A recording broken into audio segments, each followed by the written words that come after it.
modes of transportation. Okay, very good. Okay, the Philippines. The Philippines. Who was the U.S. general, raise your hand, who said at the Philippines, I shall return? Raise your hand. Who remembers that one? Who remembers that one? Yes? MacArthur. MacArthur. MacArthur said, I shall return, right? And in 1944, the U.S. does return to the Philippines. Who can read this for me? Who can read this for me? Okay, Tony. Mid-October 1944, U.S. forces invaded the Philippine Leyte. Although the U.S. quickly captured the island, Okay, U.S. quickly captures the island, but out by the sea, there are many ships of both countries. Don't even keep going. It stops there. Japanese used kamikaze pilots for the first time in history. Kamikaze. That's what No, it's called the Battle of Leyte Gulf. Go ahead. the Battle of Leyte Gulf was the largest in naval history, engaging more than 280 warships. As a result of the battle, the Japanese Navy was virtually destroyed. Okay. So, the U.S. is successful at Leyte Gulf. Both sides are very damaged. It's the largest naval battle in history up to that point, and I guess probably still. And many of the Japanese ships are destroyed. But the Japanese start using a new tactic, a new method, and that is a kamikaze. When was the first time in this class we heard about kamikaze? When was the first time? During the Mongol invasion. When the Mongols, remember, tried to invade Japan 2 times and they failed because of storms, typhoons. So the Japanese said, the gods saved us. And Japanese kamikaze means the wind of the gods. So now they think this new plan will save them. Kamikaze. I'm sure some of you have heard it. If you look at the bottom of your study guide on the first page, you can see a picture of a kamikaze about to take off. Okay, so in what battle were kamikazes first used? Battle of Leyte. Okay. What are kamikazes? Who can read this? Who can read this? Okay, over here, please, Jimmy. Japanese kamikazes were suicide pilots who crashed their planes, which were heavily loaded with multi-enemy ships. Okay.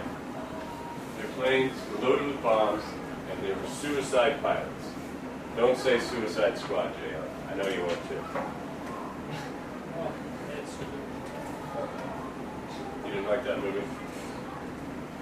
Okay. So they put bombs on their planes and try to crash them into ships. Why? Why not just drop the bombs on the ship? Why do this? Well, it's the damage of plane. Damage is white. Well, remember, the Japanese lack what? Resources. Fuel resources, right? Fuel resources. So a lot of times their planes didn't have enough fuel to go out, attack, fly back. Also, it's like they don't have fuel to go like this, so they go like this. Okay, possibly. Yeah, but bombing, you need to go up higher. Well, I don't know, I'm not a pilot, but I believe it's easier to fly at something than above it and hit it from up high. All right? We all know, we've all seen 9/11 pictures, right? Yeah. Those guys were not skilled pilots, but they were able to. Yeah.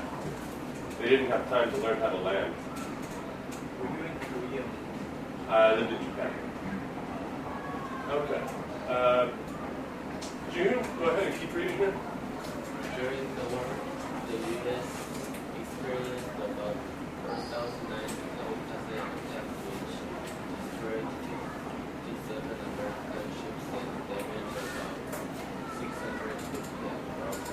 4,900 kamikaze attacks. Not always airplanes. Sometimes guys with just bombs on their body, something like that. Okay. All right, we see here a picture of a kamikaze pilot. Does he look like a happy man? No. Does it look like somebody who's prepared to die? No. Why would somebody do this? They love their country. Their country? So if you're so... Are you, pardon? Forced? Okay, possibly. Those are their When you're on a plane, then Their duty was to just obey. brainwashed. Brainwashed, I like that. Brainwashed. Remember, the Japanese people, they believe their emperor Hirohito is a god. Right? And they must follow it. And maybe he will take them to Shinto heaven. I don't know if is there a Shinto heaven. Okay, Iwo Jima. Iwo Jima. We can read about Iwo Jima, please. Okay, over here. Sujit.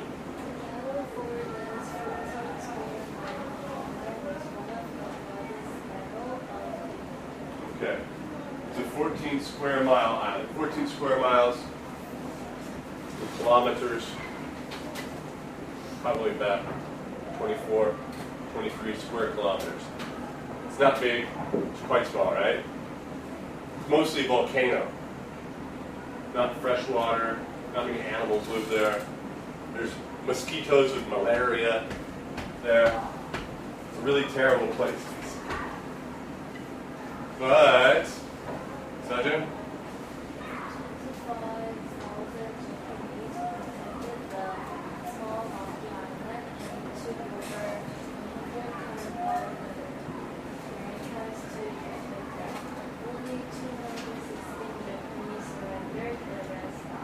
Okay, so there's 25,000 Japanese soldiers there. How many go home? Eventually go home. How many make it off the island? Only 216 of them. Why do you think that is? Brainwashed.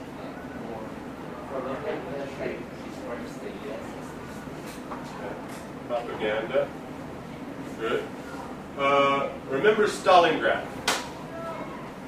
Stalingrad. What happened at Stalingrad? What's that? Last stand. Okay. Remember, this is where what country is stopped? Germany's conquer of Russia is stopped at Blitzkrieg. At Stalingrad, they said not one step back. Right? Do not go backwards. Do not surrender. Why? Why would they say that?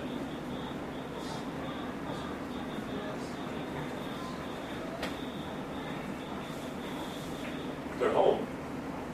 Right? That if the Soviet Union loses Stalingrad, they could lose all of their country, lose their home. So what do you think? That's something similar to maybe what the Japanese thought? I think the U.S. are coming for their home. Right?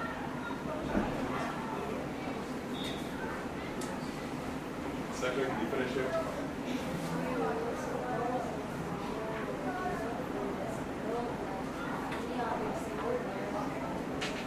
Okay, very good. All right, this is very famous. This is also on your study guide. It's a poster. Poster, yeah.